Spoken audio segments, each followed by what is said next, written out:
আমার জন্য তেমন আসলে বাজেট নাই, ফ্যামিলির জন্য বাজেট।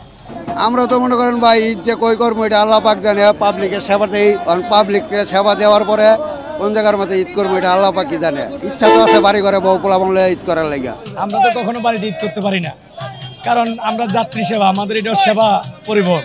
আমরা যদি সেবা দিতে যাই, যদি বাড়ির ছুটি কাটাই, তাহলে তো যাত্রী সেবা দিতে পারবো না। আমাদের খবর কইয়া লাভ নেই, এই সেক্টরের মানুষ আগে অনেক কোনো দাম নেই এই সেক্টরের মানুষের।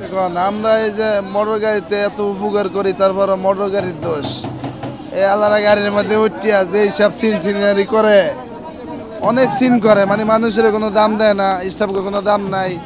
300 করে মাইমুংসিন টিকিট বেছে আইতে খাইলা একটা টিয়া পাওয়া যায় না, পয়সা পাওয়া যায় না, ওদের অত্যাচার, কোনো লাভ নাই। এই জন্য যে বছর কোনো চাকরি মাকরি করি না, ওদের স্টানে ঘুরি, এটাই বালা।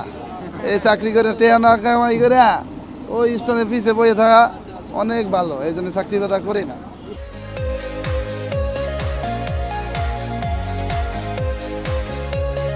স্টানে বয়ে থাকলে তাও মানুষের কথা তো হনন লাগবো না, নিজে দরকার না খাই বয়ে থাকি, তাও শান্তি আছে। আর বাড়ি করে যাই ঈদের দিন যামো, যাই নামাজটা পড়ি, আবার আইয়ে পারবো, আইয়ে বেটাকে সেবা যত্ন করবো, আর আম করে খালি বকাবাদ্য করবো। সবার জন্য ঈদ করবো কেমনে? এত উপকার করি মানুষের, এত আপ্যায়ন করি, এত লেগা যত্ন করি, এরপর আমগো মোটর গাড়ি কোনো দাম নাই। কথা বোঝেন নাই, কোনো দাম নাই। এই যে সেবা করতে করতে করতে করতে বুড়ো হয়ে যাবো, একদিন মরে যাবো গা, আল্লাহ তাআলা দেখবো। জান্নাত যেটি কামাই করছি এটি তো পাই না, আর জান্নাত কামাই করে কি করবো কোন?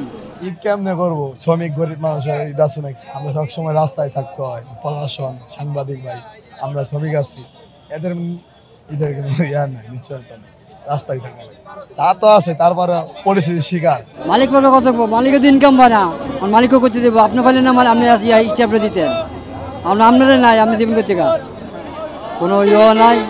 এইবার যে হাল অবস্থা, আমরা তো কইছি কাপড় চাপড় কিনবো, অন্য মানুষ আছে এমন কাপড় চাপড় কিনতে পারতো না, এমন হেল্পার স্টাফ আছে, খুবই কষ্টে আছে। অনেক যায় ঝামেলা থাকে যাত্রীদের, আমরা সব সময় এখানে থাকি, আমরা কন্ট্রোল করি, এই কারণে আমরা বাড়ি যেতে পারি না। খারাপ লাগে, কি করব, এটাও তো আমরা সেবা দিচ্ছি। বাড়িতে আমরা আনন্দ করতে যেতাম, কিন্তু এইখানেও আমাদের আনন্দ হচ্ছে, যাত্রী সেবা দিচ্ছি, এটাও একটা মজা, কারণ এটাও সেবামূলক পরিবহন। আমরা সব সময় যাত্রীর সেবা দিই। আমরা এই মাসে পুরো মাস আমাদের ড্রাইভার স্টাফ অনেক কষ্টে আছে, তারপরও ঈদ এলে হাসি খুশি মনে আমরা যাইতে আছি। তারপরে এবার সরকার যে নির্ধারিত ভাড়া করে দিছে, অনেক কষ্ট হবে, তারপর কিছু করার নাই, সরকারের কথা আমাদের মানতে হবে। না, পরিবারের জন্য মার্কেট করিনি। আমার জন্য তেমন আসলে বাজেট নাই, ফ্যামিলির জন্য বাজেট। আমি কখনো আসলে ঈদ চান আমি মার্কেট করি না, আমার যখন লাগে তখন করি।